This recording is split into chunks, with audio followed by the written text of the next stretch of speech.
സുഭാഷിതങ്ങൾ ആമുഖം അനുദിന ജീവിതത്തിലെ പ്രശ്നങ്ങൾ വിവേകപൂർവ്വം കൈകാര്യം ചെയ്യുന്നതിനും ജീവിതത്തിൻ്റെ വിവിധ തലങ്ങളിൽ ജ്ഞാനത്താൽ നയിക്കപ്പെടുന്നതിനും സഹായകമായ സൂക്തങ്ങളുടെ സമാഹാരമാണ് സുഭാഷിതങ്ങൾ.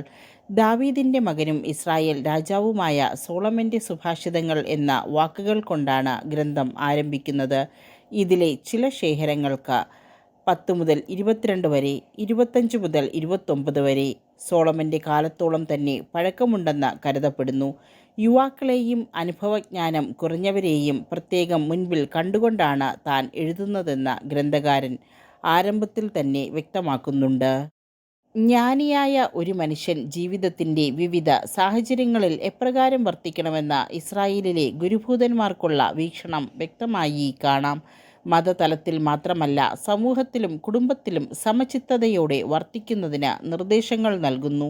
എളിമ, ക്ഷമ, ദരിദ്രരോട് ബഹുമാനം, സ്നേഹിതർ തമ്മിൽ വിശ്വസ്തത, ഭാര്യ ഭർതൃബന്ധം തുടങ്ങി വിവിധ വിഷയങ്ങൾ ഗ്രന്ഥത്തിൽ പരാമർശിക്കപ്പെടുന്നു.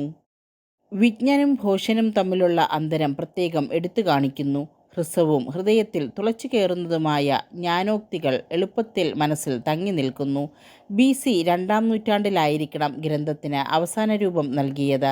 ആശയങ്ങൾക്കനുസരിച്ച് പ്രത്യേക ക്രമീകരണമൊന്നും കൂടാതെ ജ്ഞാനസൂക്തികൾ ഒന്നിച്ചു ചേർത്തിരിക്കുന്നു. എങ്കിലും താഴെ കാണും വിധം ഗ്രന്ഥത്തെ വിഭജിക്കാറുണ്ട്. 1 മുതൽ 9, 18 ജ്ഞാനകീർത്തനം, 10 1 മുതൽ 29, 27 സോളമൻ്റെ സുഭാഷിതങ്ങൾ, 30 1 മുതൽ 38 ആഗൂറിൻ്റെ വാക്കുകൾ, 31 1-31 വിവിധ സൂക്തങ്ങൾ.